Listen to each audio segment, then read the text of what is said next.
દાહોદ જિલ્લાના સુખસરના પાટડિયા ગામે તળાવમાં ડૂબી જવાથી બે માસૂમ બાળકોના કરુણ મોતની ઘટના સામે આવી છે। શાળાએથી પરત ફર્યા બાદ બપોરના સમયે બંને બાળકો નાહવા માટે તળાવમાં ગયા હતા, જ્યાં ઊંડા પાણીમાં ગરકાવ થઈ જતા તેમની જિંદગી ખતમ થઈ ગઈ હતી। આ દુર્ઘટનાથી ગામમાં શોકની લાગણી ફેલાઈ ગઈ છે અને સમગ્ર પંથકમાં અરેરાટી મચી ગઈ છે।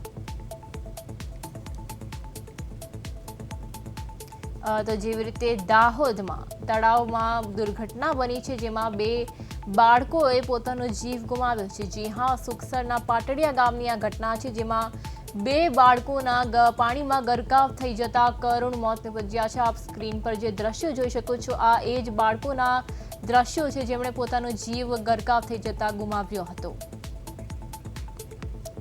આ સાથે આપણા સંવાદદાતા પ્રિતેશ પંચાલ જોડાઈ ગયા છે। જી પ્રિતેશ, દાહોદમાં તળાવમાં ડૂબી જવાથી બે બાળકોએ પોતાનો જીવ ગુમાવ્યો છે, શું છે સમગ્ર વિગત?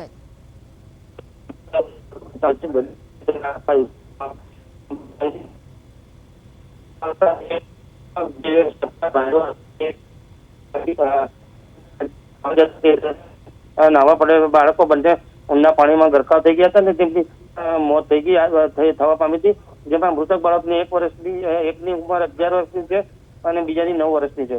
હાલ તો બંને બાળકોને તળાવમાં બહાર કાઢી લેવામાં આવે છે અને તેઓને હોસ્પિટલ લઈ જવામાં આવે છે। પોલીસે આ બાબતે અકસ્માત મોતનો ગુનો નોંધી વધુ તપાસ હાથ ધરી છે।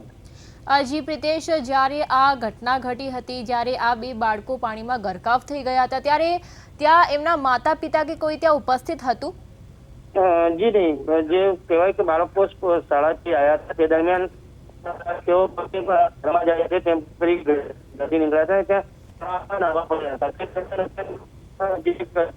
પાણીમાં થઈ ગયા હતા અને એના કારણે જ મોત પામી હતી।